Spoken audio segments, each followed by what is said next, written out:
여러분, 종종 목이 말라 물을 한 번에 많이 먹었다가 심장이 살짝 아리거나 어지러움을 경험한 적 있으신가요? 저는 몇 주 전 광화문에서 열리는 서울 하프 마라톤에 출전하였다가 이런 경험을 하였습니다. 1시간 동안 땡볕에서 땀을 흘리며 10km를 달리고 난 후 최종 결승점에 도달하여 스태프분들이 나눠주는 물을 벌컥벌컥 마셨습니다. 근데 머리가 핑 돌며 어지러움과 구토 증상이 나타나더군요. 그 이유는 무엇일까요?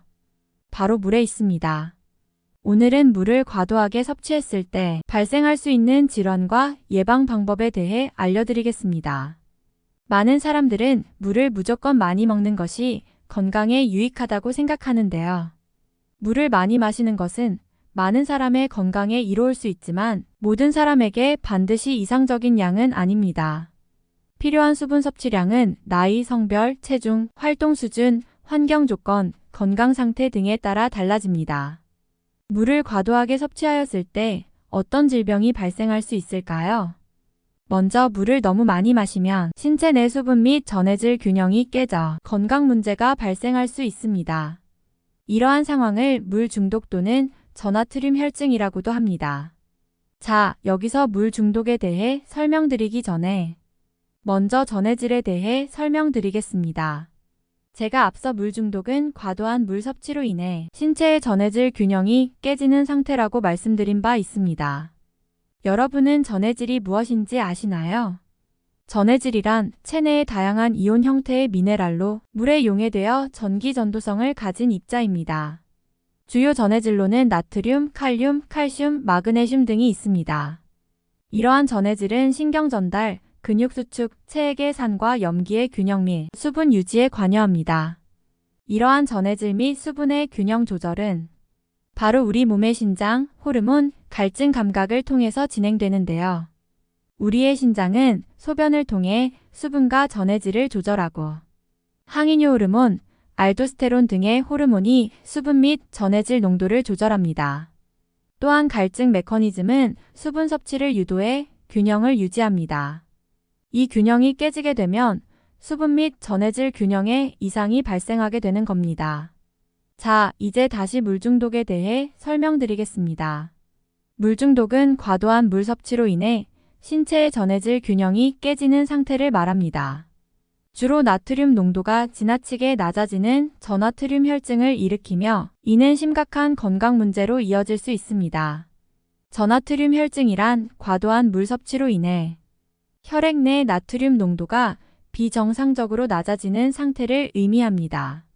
혈액에 있는 나트륨은 체내 수분 균형을 조절하는 데 중요한 역할을 하는데 물을 과도하게 섭취하면 혈액 내 나트륨 농도가 낮아지면서 체내 수분 균형이 깨지겠죠.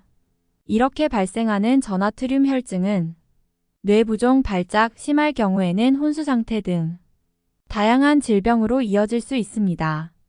먼저 저나트륨 혈증으로 인해 혈액에서 세포로 물이 이동하여 뇌가 부어 뇌부종을 일으킬 수 있습니다. 이는 뇌압 상승을 유발하며 두통, 구토, 의식 혼란, 경련, 호흡 곤란 등의 증상을 일으킵니다. 또한 전해질 불균형과 뇌부종으로 인해 신경신호 전달이 방해받아 갑작스러운 근육 경련이 발생할 수 있습니다. 저나트륨 혈증과 함께 신장 기능이 저하될 수 있습니다. 지나치게 많은 물을 마시면 신장이 이를 처리하기 위해 과도하게 일을 하게 되어 장기적으로는 신장 기능에 부담을 줄 수 있으며 특히 이미 신장이 제대로 작동하지 않거나 기능이 저하된 사람은 과도한 수분 섭취가 체액저류로 이어질 수 있습니다. 체액저류란 신장 기능이 저하되면 체내 수분을 제대로 배출하지 못해 발생하는 것을 뜻하는데 이는 부종, 고혈압, 심부전을 유발할 수 있습니다.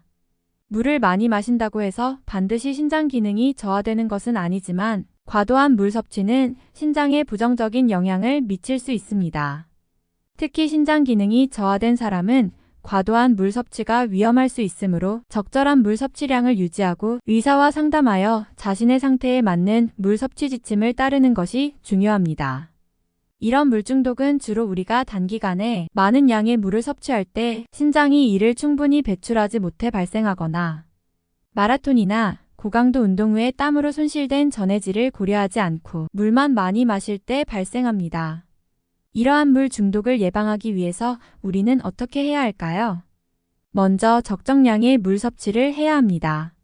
일반적으로 성인 남성은 대략 하루에 약 3.7리터 약 13컵의 수분 섭취가 권장되며 성인 여성은 대략 하루에 약 2.7리터 약 9컵의 수분 섭취가 권장됩니다.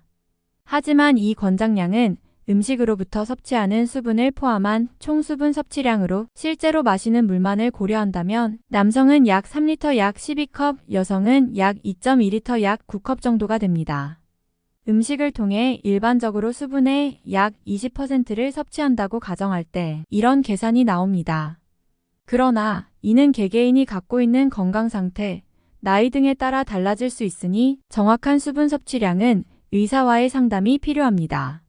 다음으로 물 중독 예방을 위해서는 전해질 보충이 필요합니다. 특히 땀을 많이 흘리는 경우에는 물뿐만 아니라 전해질도 함께 보충해야 합니다. 전해질 보충 방법으로는 나트륨, 칼륨, 칼슘, 마그네슘이 포함된 음식을 먹는 것입니다. 소금, 간장 등을 통해 나트륨을 바나나, 감자, 시금치, 아보카도, 오렌지 주스 등 칼륨이 풍부한 음식을 섭취합니다. 또한 우유, 치즈, 요거트, 브로콜리, 케일, 멸치 등의 칼슘이 풍부하며 견과류, 씨앗, 통곡물, 초록 잎채소, 콩류 등의 마그네슘이 많이 포함되어 있습니다. 식단 이외로 스포츠 음료나 코코넛 워터, 전해질 보충 음료도 도움이 될 수 있습니다. 하루 동안 충분한 물을 마시되 전해질이 부족해질 수 있는 상황, 예를 들어 격렬한 운동 후, 더운 날씨, 설사나 구토 후에는 전해질이 포함된 음료를 선택하는 것이 좋습니다. 전해질 보충제를 선택할 때는 나트륨, 칼륨, 칼슘, 마그네슘 등의 주요 전해질이 적절한 비율로 포함되어 있는지 확인합니다. 지금까지 물을 과도하게 섭취했을 때 발생할 수 있는 질병과 예방 방법을 알아봤습니다. 오늘은 물을 과도하게 섭취했을 때 발생할 수 있는 질환과 예방 방법에 대해 알아봤는데요. 내용이 도움되셨다면 구독과 좋아요, 알림 설정과 함께 주변의 소중한 분들께도 영상을 공유해주세요. 여러분이 먹는 것은 곧 여러분의 건강과 직결됩니다. 그럼 건강 냉장고 다음에도 유익한 건강 정보로 찾아올게요. 오늘도 건강하고 행복한 하루 보내세요.